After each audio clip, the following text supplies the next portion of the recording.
Hi నమస్కారం. ఒక village లో షూటింగ్ లో ఉన్నాను. అదే ఈ getup. It's very interesting film. ఇక్కడ ఉన్నప్పుడు ఇప్పుడే నాకు ఈ ఆన్లైన్ లో మళ్ళీ మీడియాలో ఒక ఆన్లైన్ గేమింగ్ యాప్ దాని గురించి నేను చేసిన ఒక యాడ్ గురించి డిస్కషన్ జరుగుతోంది. అందరినీ ప్రశ్నించి నేను సమాధానం చెప్పాలి కదా. ఎందుకంటే చాలా మంది క్వశ్చన్ చేస్తున్నారు మీరు ఎలా చేస్తారని. అది ఒక 2016 ఒక 9 years బ్యాక్ ఇలాంటి ఒక యాడ్ నా దగ్గరకు వచ్చింది. నేను చేశాను నిజం. ఆ తర్వాత కొన్ని నెలల్లోనే అది తప్పని నాకు అర్థమైంది. వాళ్ళు మళ్ళీ 2017 లో దాన్ని ఎక్స్టెండ్ చేస్తానంటే, లేదండి ఇది తప్పు తెలియక చేసేసాను. బట్ చేసేసాను కాబట్టి అగ్రిమెంట్ మీరు దాన్ని రిలీజ్ చేసి తీరాలి. బట్ 2017 నుంచి మీరు వాడకూడదు, నేను రాను అని చెప్పేసి. దాని తర్వాత అలాంటి ఏ గేమింగ్ యాప్స్ నేను చేయలేదు.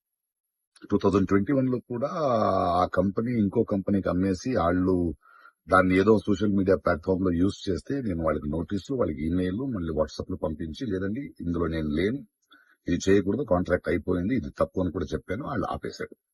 ఇప్పుడు అది మళ్ళీ రీక్ అయింది.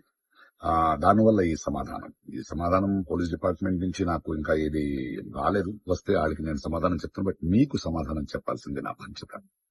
So 2017 9 years back for 1 year contract నేను చేసింది నిజం. అది తెలిసిన తర్వాత దాన్ని ఆపింది నిజం. ఆ తర్వాత నేను చేయలేదు అనేది కూడా నిజం. ఈ మాట మీకు చెప్తున్నాను. ఇంకో విషయం, దయచేసి యంగ్స్టర్స్ ఇలాంటి గేమింగ్ యాప్ అది ఒక వ్యసనం. ప్లీజ్ మీ జీవితాన్ని కోల్పోండి. Thank you.